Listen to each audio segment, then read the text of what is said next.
yaitu seperti Upin Ipin, Nusa dan Rara, dan Ombak dan Hana. Di mana ketiga penelitian tersebut mengatakan bahwa ketiga film tersebut mengandung nilai moral yang dapat dipelajari oleh anak usia kelas dasar.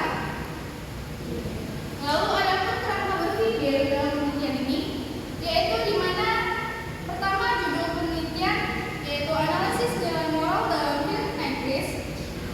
Lalu berikutnya nama teori utama yaitu seperti teori Likona, dan selain itu juga ada teori perkembangan moral anak Convert.